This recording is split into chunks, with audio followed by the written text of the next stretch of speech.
What's going on? Welcome back to my channel. For today's video, I finally have for you what I read in 2022. We are in the second week of January. People already have their what I read videos up, and I'm just getting to mine because 23 books I read this year, and I literally was for like a couple weeks now like, how am I gonna do this? This is a lot of books to move. I don't know how people read like 50, 60 books and do a video like this and like show everyone. Like, where do you put these books? Mine sit right here if you're curious. Every time I finish a book, they do sit right here until it's, we're done reading. So I have 23 books. I have written out some stats for you. I have taken screenshots of the Goodreads, end of the year thing that they do every year.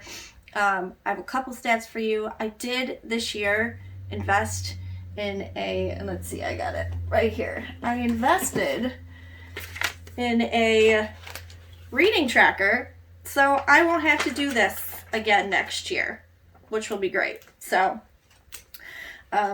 I've already started writing things down.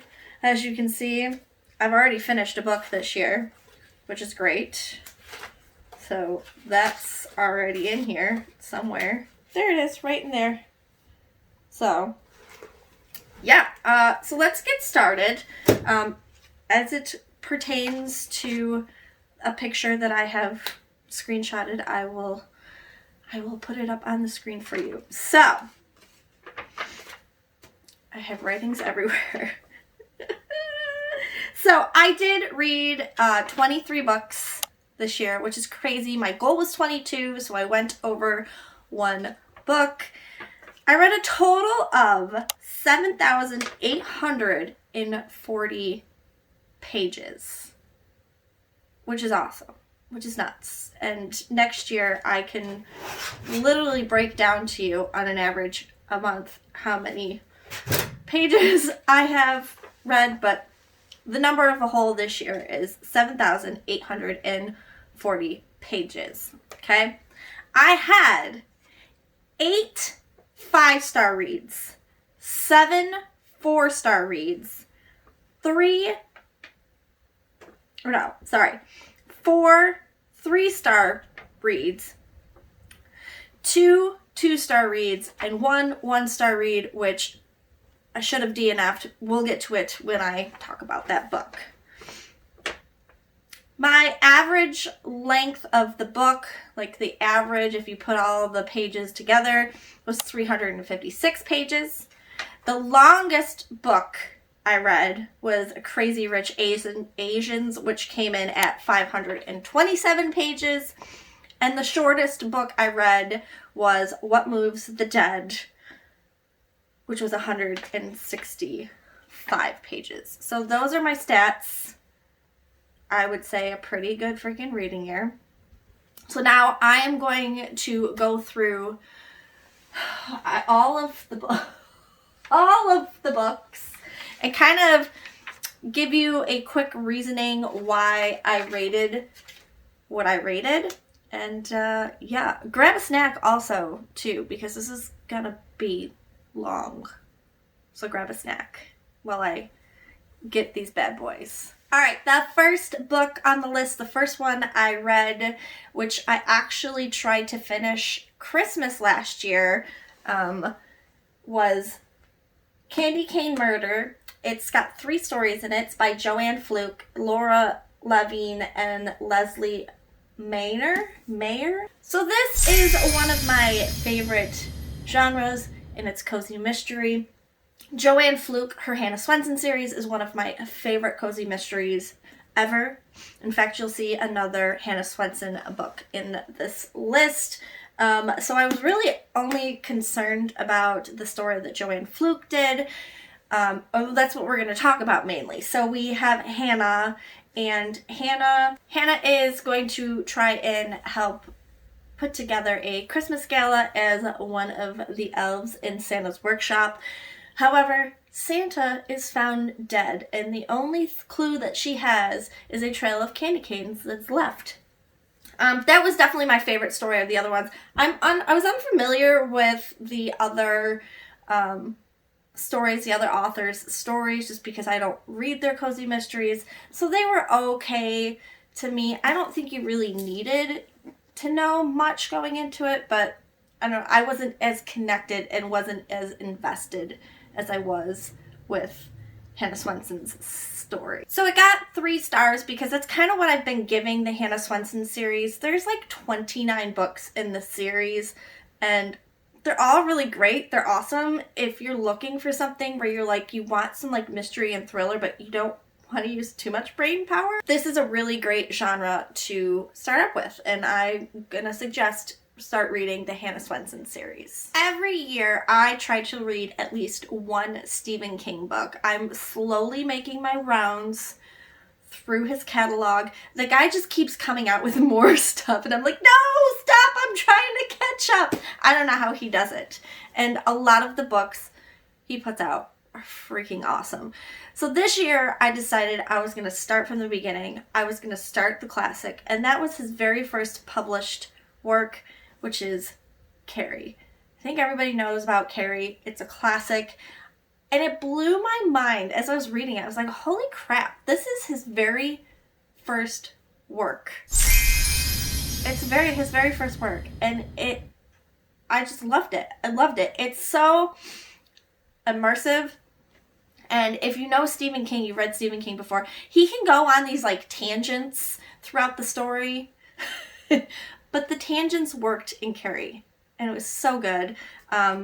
If you don't know about Carrie, Carrie is about Carrie White, and she's kind of teased in school. At home, her mom is this religious nut, is the best I can call it.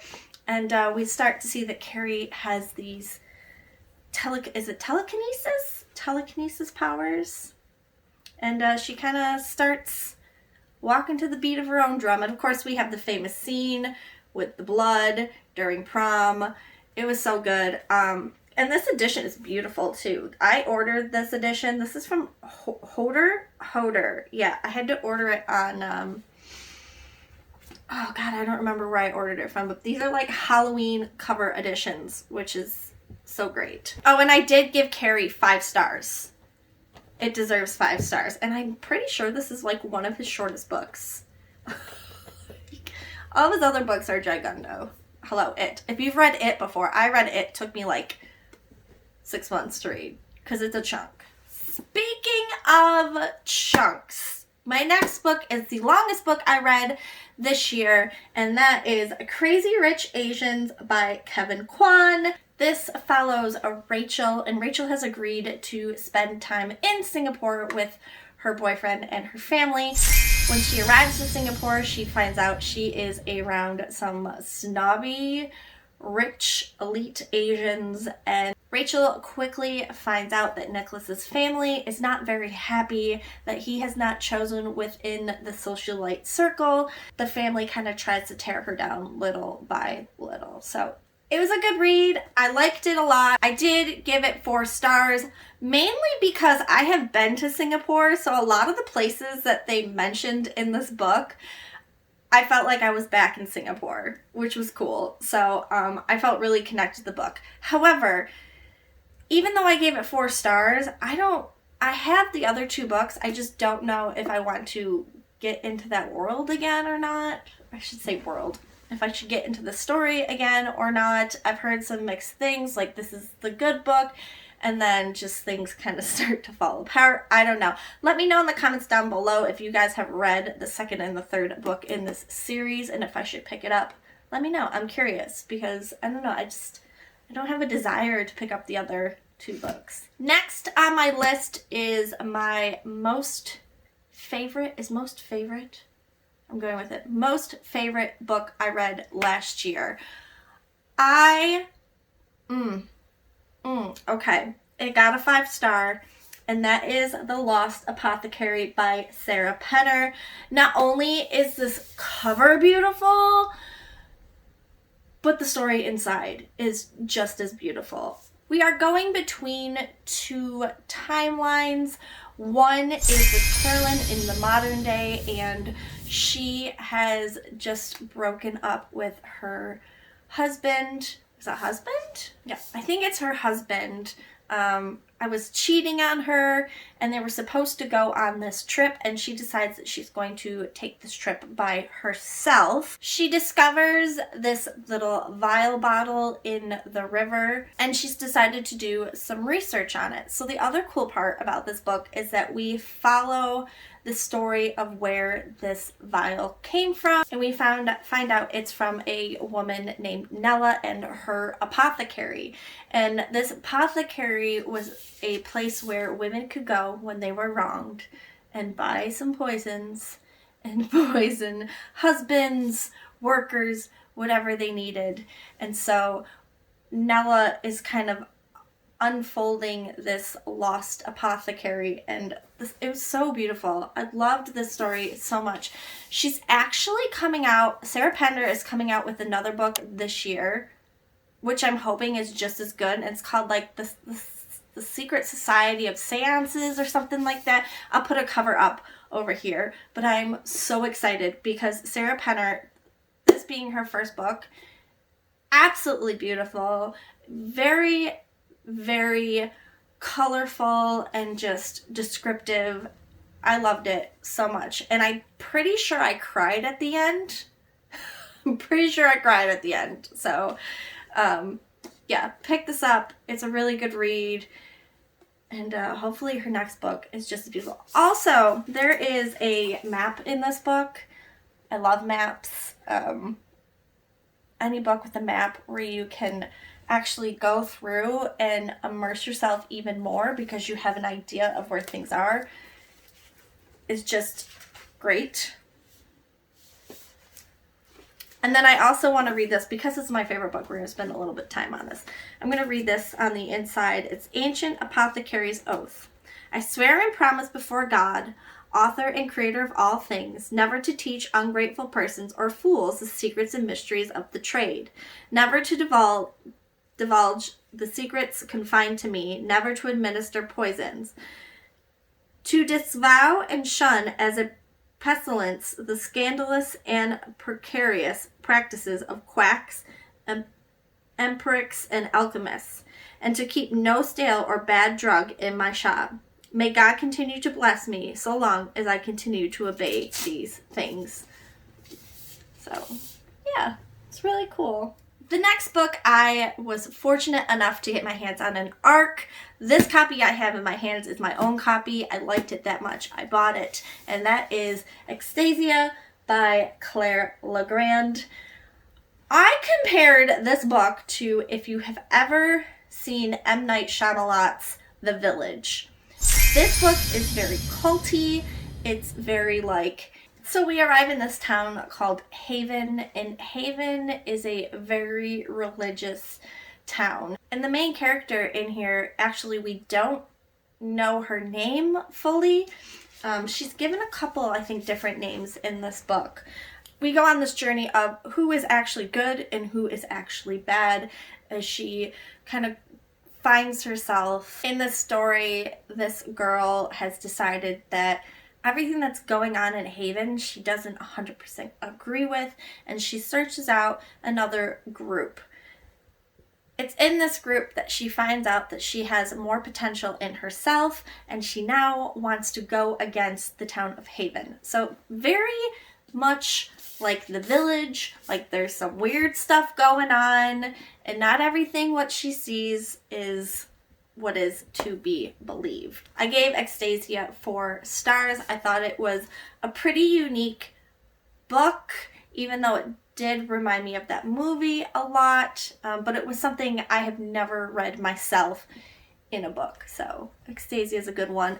She also wrote Sawkill Girls. If you've ever read Sawkill Girls and you liked it, she also wrote this book as well. Next on the list is one we're not going to spend a lot of time with, and that's because it is a book 3 in a series, a romance series, and I gave it 2 stars because at this point in time I was like, I just want to be done with the series, and that is Burn by Maya Banks. This is book 3 in the Breathless trilogy. So all 3 of these books have these 3 guys that are in business with each other, and each book follows one of the guys. In this book, we follow Ash, and Ash meets this girl Josie, and Josie is an artist. She's kind of this like hippie, free-flowing kind of girl, and she's got a lot of trouble in her past. So of course, Ash wants to try and fix it and make things better. There's lots of sexy time in this. It's very smutty, but I think if I just read the first book, I would have been fine. The other one, I don't even remember what I gave this one, but I was just so ready to be done with the series. I did pick this out of my TBR jar, and I was like, all right, cool. Let's just get the series done and over with. So 2 stars. I don't know. Was the series as a whole worth it? Nah. They're all leaving my house. All 3 books. Gone. Goodbye. See ya. Next book is a book I got in my unplugged book box. It is a beautiful book. One I will keep mainly because of how gorgeous this is. And this is Luminous by Mara Rutherford. And I gave this 4 stars. Now before we talk about it, can we for a moment? Can we just... Hello. Hi. I am a gorgeous book. I'm just beautiful and gorgeous. Hello. Hi. And there's a map. There's a map, which is so important when you're talking about a fantasy world. There's a map. We love a map. We follow Leora, and Leora as a baby got hit by a shooting star, and now she has these magic powers that make her bright and beautiful. Unfortunately, she lives in a area where magic is not allowed. So for her to be able to go outside into the world, she has to have a really, really bright day, and even then, she has to be covered up. However, when her mother is taken because she's found out as a witch, and then her best friend has gone missing, she will use her power to help bring back her mom and save her best friend. I really, really liked this story. It felt very much as a folklore. I don't know if it was taken from another story and it was a retelling, but this is something I have never read before, this type of story, and I really, really, really enjoyed it. Oh, I gave it 4 stars. I have 4 stars. Did I say that? I don't know if I said that. We're only like not even halfway, and I'm already forgetting to tell you guys. Next book on the list is the first thriller I read, right? Yeah, this is the first thriller book I read. I co-read it with my friend Erin from Erin's Not So Bare Bookshelf. She is on Instagram. And that is The Whisper Man by Alex North. This book was up and down, just freaking crazy. I specifically remember texting Erin all the time, being like, dude, that part, this part. Oh, it's crazy. We follow a father whose wife has just died, and they're trying to restart their life in a new home. Unfortunately, this town has some eerie situations. Many years ago, a man that was named the Whisper Man took 5 people, and he would lure them out of their rooms by whispering, which is why he's called the Whispering Man. So when this father and son move into this house, the little boy starts acting very strange. There's a disappearance already, and the little boy swears he hears a whisper. So does that mean that the Whisper Man is back? I gave this book 4 stars. I liked it a lot. I'm pretty sure I threw this book at one point across the room. I tend to do that if things just get too much. If it's too much for my brain to handle, I throw it. And I'm pretty sure I have thrown this book. Oh, yep. I threw it. I threw it. So this is a really, really creepy one. And if you're really into just psychological, it's gonna mess with you, pick this one up. Remember when I said that I typically only read one Stephen King book a year because of just how much it takes my brain to wrap around a Stephen King book? Well, this year I did 2. Since Carrie was a little bit shorter, I decided to read Stephen King, and this is like the same special edition Halloween cover from Hodor. This is Cell, and Cell is huge. I can't believe that Crazy Rich Asians beat this book, because there are 473 pages in this book, and I remember it kind of taking forever. This is not my favorite Stephen King book. I gave it 3 stars. I thought at first, like, the premise of it was really cool. So what happens, it's kind of an apocalyptic situation. There is something going through cell phones, and when you answer it, it makes you go cuckoo and start killing off people. So we're left with a select group of people that have not been affected or have not answered cell phones. We kind of follow their journey to try to get to safety or somewhere safe. I thought for me this was going to be interesting because I watch my niece all the time, constantly on her phone and not paying attention to what's going on. And I kind of have a feeling like this is maybe what Stephen King was trying to put out into the world, was we're all too attached to our phones. Well, because we're attached to our phones, we're kind of like walking zombies, which is crazy. I would have preferred if this book was maybe shorter. I think there are some things we could have done without, and it just, I don't know, it seemed like it dragged. And that's why I got a 3. I liked the premise, but I felt like it could have been cut a little bit. So, yeah, that was the second book I've read from Stephen King. Not all together, just this year. Next, we go back to the smutty reads. And if you've been to this channel, you know my favorite Greek mythology is that of the love story between Hades and Persephone. So anytime I can get a retelling of Hades and Persephone, give it to me. So we have A Touch of Darkness by Scarlet St. Clair. We follow Persephone, the goddess of spring. However, in this story, Persephone, anytime she touches any form of plant life, it shrivels and dies beneath her fingers. Within the story, Persephone gets herself into a contract with Hades, and the contract says that she must create life in the underworld, or she loses her freedom forever and has to stay in the underworld.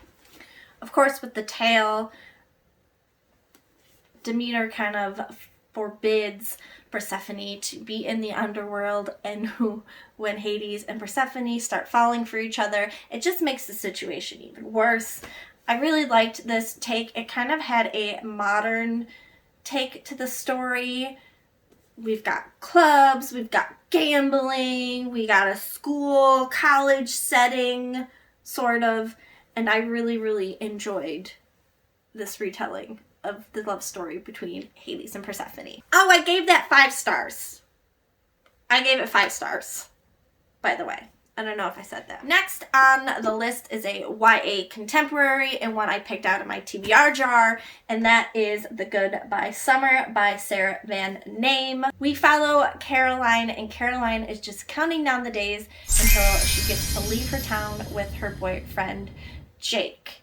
When she meets Georgia, a counselor at the aquarium that she works with, Georgia kind of makes her see things in a different light and tries to make her realize that maybe everything that she has hoped she would do with her boyfriend is not everything maybe she should be doing. So we follow Caroline as she kind of grows up, and we start seeing her think of things more clearly, and this really awesome bond between her and Georgia. It was a fun read. I did read it kind of towards the end of summer. I don't know, sometimes I just want this nostalgia of how it felt when I was growing up, you know, right before school started or right before I was, you know, my senior year. And I really liked it. And it was super cute. So 4 stars, which is not bad for me because I don't really read YA contemporary that much. Next on the list is a book 2 of that Hades and Persephone series, and that is A Touch of Ruin by Scarlett St. Clair. In this, we see Hades and Persephone, their love blooming, but with that comes the media going crazy and preventing them from having a normal life. There is a tragedy that happens that I won't give away in the story because it will give away the book, and Persephone is trying to reverse what happened, and she's trying to get Hades to help her, and he will not help her. So there's a lot of fight and tension going on between Hades and Persephone in this book, and it really tests their relationship a lot. And in this book, we kind of see Persephone struggle with the idea of, well, if I were to marry Hades, if she'll be a good queen of the underworld. So this is a really good book. I liked the second book a lot because we start to get more into the relationship between Hades and Persephone and their views on how the underworld should be ran. So yeah, I liked it. There is a third book, maybe a fourth book, I don't know. I do have the third book, which I really want to get to this year. There's also a kind of a spin-off of these books that comes, Natalie, that has from Hades' perspective of everything. And yeah, it was really good. All right, we're almost there. Good job, guys. We are 12 books in. There's quite a bit still left, but yeah, leave me a black heart emoji if you have made it this far. If you've watched the whole thing so far, leave me a black heart emoji. Okay. Next is another book I absolutely adored. I was watching so many people on BookTube read this book and just gush over it, and that is Book Lovers by Emily Henry. 5 stars. I love it. This follows Nora, and Nora is this kind of cutthroat publisher, and one of her clients has this book that takes place in this town called Sunshine Falls. When Nora's sister Libby suggests that they actually go to Sunshine Falls, she finds her arch nemesis Charlie is also in the town. As you can imagine, this is kind of a romance book. You know it's going to be enemies to lovers, and Nora and Charlie are going to wind up together. But this is really cute because this is very bookish. It has a lot to do with the publishing world and just how cutthroat the publishing world is and what it takes for a person to save a small business, no matter the stakes. 5 stars. I really love it. This is my first Emily Henry book, and I'm going to read more. She's got another one coming out soon called Happy Place. Is it Happy Place? I think it's Happy Place. But yeah, excited for that and to read more Emily Henry books. Continuing on my romance smutty ways, I picked up The Deal by Elle Kennedy. This one got 3 stars, and mainly because this is a sports romance that centers around hockey. And if you know anything about me, my house is a hockey household. We love it. Actually, I was just at a game yesterday. I gotta go to another game next week. So I really liked that a lot of the hockey terms I could get involved with. I knew a lot about it. So we follow our hockey captain, Graham, and Graham is struggling with his grades. He's been told that if he can't get his grades up, he cannot play in the games. Enter our very smart Hannah, and Hannah has agreed to help Garrett out so that he can continue playing hockey. They are 2 people with 2 totally different lives and personalities, and of course we kind of have an enemies to lovers, and they quickly find out just how much they actually do like each other. I thought it was good. I thought it was cute. Is it like every kind of romance out there? Sure, that's why it got 3 stars. But I did enjoy it because it centered around hockey. There are like 4 more books. It's like 4 more books in this series. The series is called Off Campus Series. But then I think there's a spin-off too with these books. So, yeah. Get a hold of this if you like sports romance, especially hockey romance. If you are in your late 30s like me, you might have missed the Harry Potter boat. I know of Harry Potter. Have I read the books?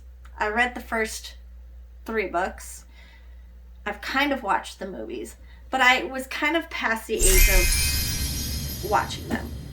Enter in the Zodiac Academy. This, to me, was brought to my attention because everyone was saying this is like your adult Harry Potter. This is also dark academia, if you're into that as well, which is the other thing that caught my attention. In the story, we follow the Vega sisters, and the Vega sisters are presented with this possibility of running this Fae, the throne of this Fae world. However, they must get through their studies at the Zodiac Academy. The problem with that is they did not grow up in this world, and so when they arrived, people are not so happy that they could possibly rule this world. So just like Hogwarts, the Zodiac Academy has 4 different elements, they call it.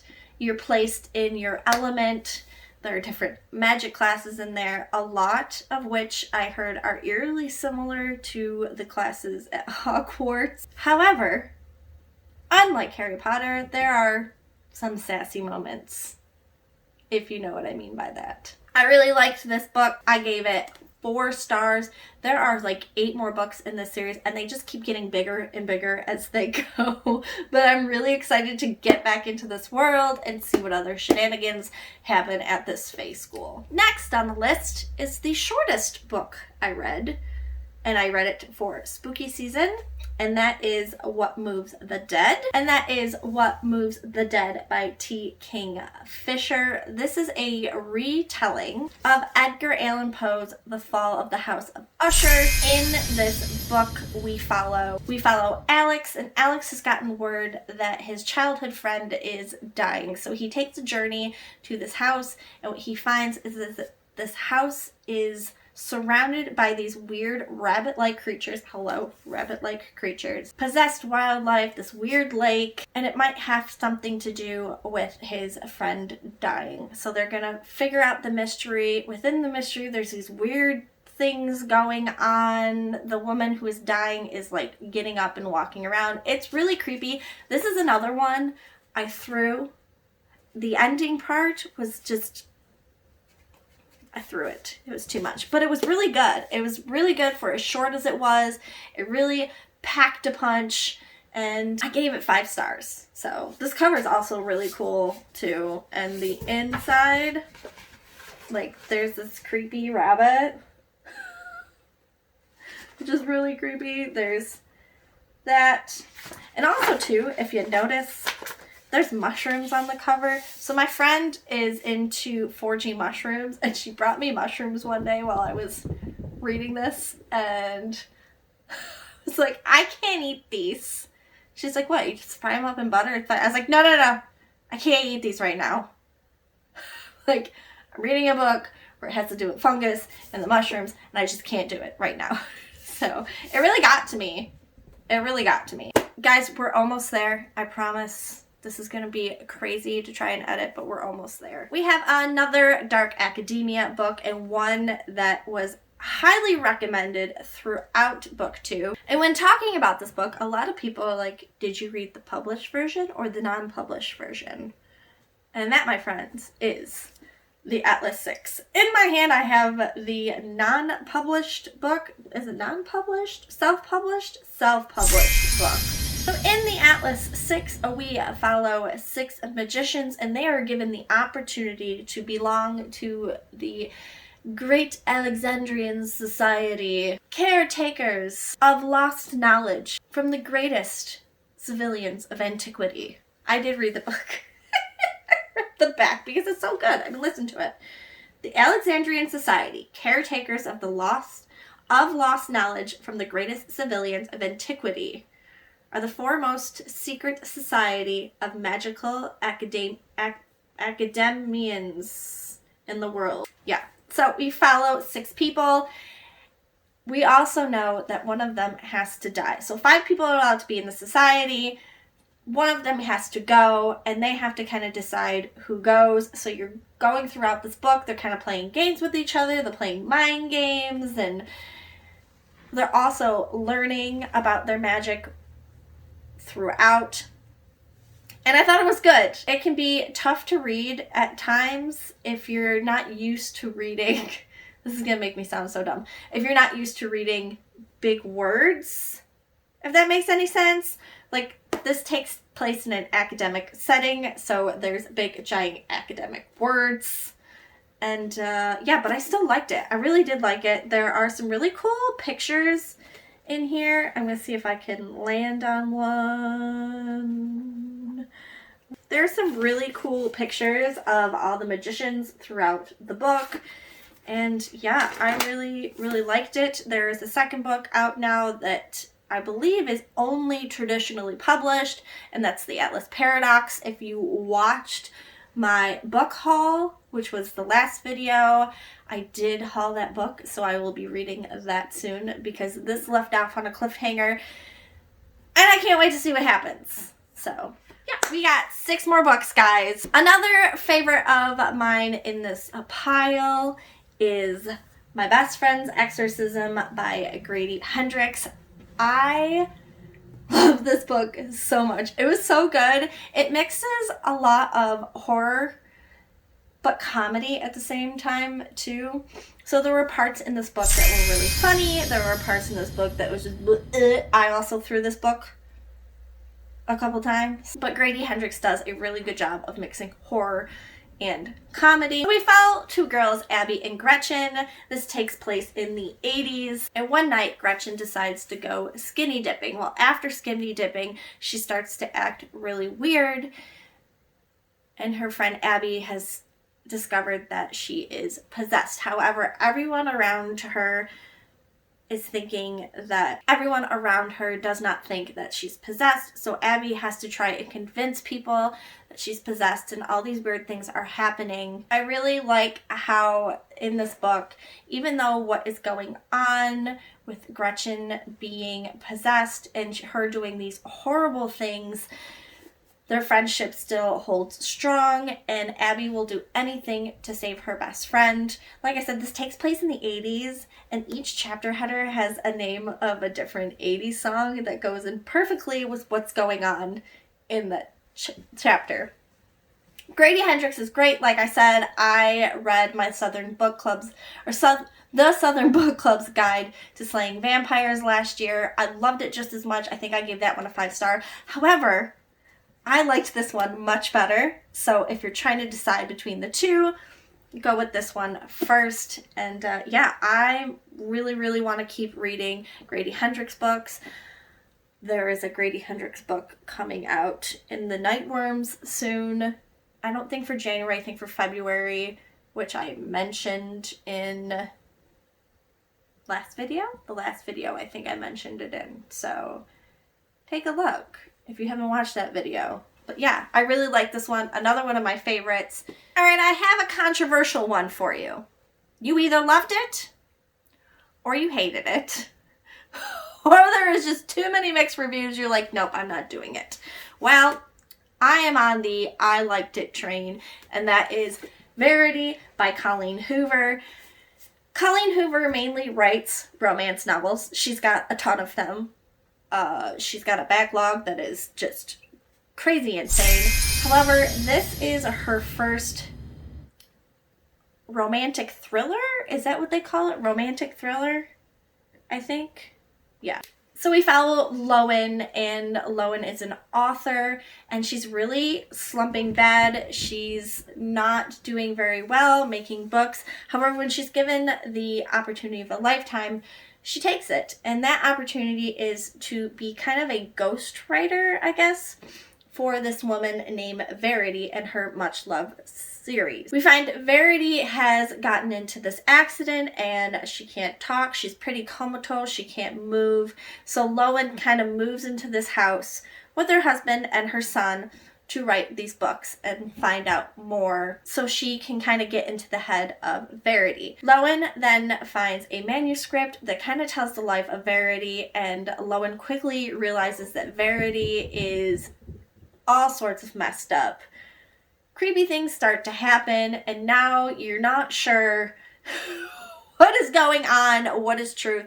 And the ending, even more, if you've read this book, you know, the ending leaves you with a, oh, what's real? What just happened? Is everything I read just fake? And the reason I liked it is because another book did this to me, and that was Bunny by Mona Awad. Bunny did the same thing to me. You get to the end, you read the ending part, and you're like, wait a minute. So what's real? What's the true story? And you don't know. You leave this book not knowing. So I really liked it. I know a lot of the reasons people don't like this is because there is a lot of trigger warnings in it. There are a lot of just not so good things in there. I think though some of the stuff needs to stay in there because it has to do with really messing with your brain. The not so good parts, the triggers and everything, it really kind of makes you realize that these people are kind of messed up. And yeah, I liked it. I hope she writes more like this because for her first kind of thriller, this was fantastic. Also, if you have any suggestions as to what I should read next from Colleen Hoover, I know this is the only thing like this. It's very unique for her. I do read romance, so leave me suggestions down below as to what Colleen Hoover book I should read next. If I were to DNF a book, I would DNF this book. It got 1 star. It shouldn't have even gotten any star. And that is The House of 100 Whispers by Graham Masterson. I loved this book so much. It was stupid. It was very stupid. And I just kept reading because I don't DNF books. I know I should. I want to try to be more, much better at DNFing books. I think that will help my reading a lot. But yeah, oh God, this is like a haunted house story. It is very poorly done. I've said this before when I've talked about this. There is a moment of rape in here, so trigger warning, but it's between a woman and a ghost, and it's just weird. It's just, it doesn't fit. It doesn't fit. It's just very weird. One of the main characters I found to be very annoying and just useless and dumb, and it's not worth talking about. I didn't like it. 1 star. Should have been a DNF. We're moving on. Okay, 3 more books, guys. 3 more books. This one does not have a cover, but I still love it. I mentioned the very first book that I was reading, that I have been going through the Hannah Swenson series by Joanne Fluke, and this is Carrot Cake Mystery by Joanne Fluke. I don't know where the cover is. The cover is gone. I don't know if it even had a cover. I got it at a thrift store because I was looking for this one. This one got a 3 stars, like all of Hannah Swenson's books. So we follow Hannah. She has to figure out a murder that has taken place during a family reunion. Of course, that kind of complicates things because she has to get stories and sides from everyone in the family. There's this really great scene. If you love to eat eggs, there's this really great scene where they're talking about egg salad, and I loved it. So yeah, this is the next book. I think this is book 10 in this series. Yes, this is book 10 in this series out of like 29. So, but it's good. I love this series so much. Pick it up. It's great. It's excellent. carrot cake murder. Alright guys, 2 more. Thanks for sticking with me. The next is another cozy mystery. It is book 1 in the series of Atita Rosie's Kitchen Mystery. This is Arsenic and Adobo, and I loved this much. I love this much? Words. I love this book so much. I got 5 stars because even though this is a cozy mystery, I had no idea who it was until the very end. Usually, typically with a cozy mystery, I can kind of figure it out halfway. This one, I had no idea who did it. We follow Leela, and Leela's family owns a restaurant. When Leela's ex-boyfriend and food critic comes in to criticize some of her food, he drops dead right there in the restaurant. All of a sudden, all these bad things start to happen. It's the death is pinned on Leela's family, and now Leela must do everything she can to clear her family's name and get the business open before her family goes bankrupt and runs out of money. I really like this. There are a few more books in this series. I hope that Mia P. Manasala, I hope I'm saying that right. I hope she continues with this series. There's like 3 more books in this series. I loved it. I love the characters. And at the end, they're going to open up a coffee shop, her and her best friend. So I'm really excited that they're going to kind of move into a coffee shop world now. Excited but judgmental. We'll see how they do. Alright guys, a last book on this list. And again, we're not going to talk about it long because it is a short book. And that is The Mistletoe Motive by Chloe Lissy. This was one of my Christmas picks I wanted to read. We follow Jonathan and Gabby, and they work at this small local bookstore. Gabby and Jonathan are faced with a problem when the owners come to them and say that they are in some financial trouble and they have to let one of them go. It is then that Jonathan and Gabby come up with this plan that whoever can sell the most books before the end of Christmas gets to keep the job. So we kind of have this like a back and forth between the two, and because this is a holiday romance, we have enemies to lovers. There's a hockey scene in here, and you know I like hockey scenes in here. Unfortunately, I gave this book a 2-star, and I'm about to get a lot of gripe for this. I understand in this world, books need a lot of representation. I'm not knocking representation at all. However, my problem with it is when every single character has an issue.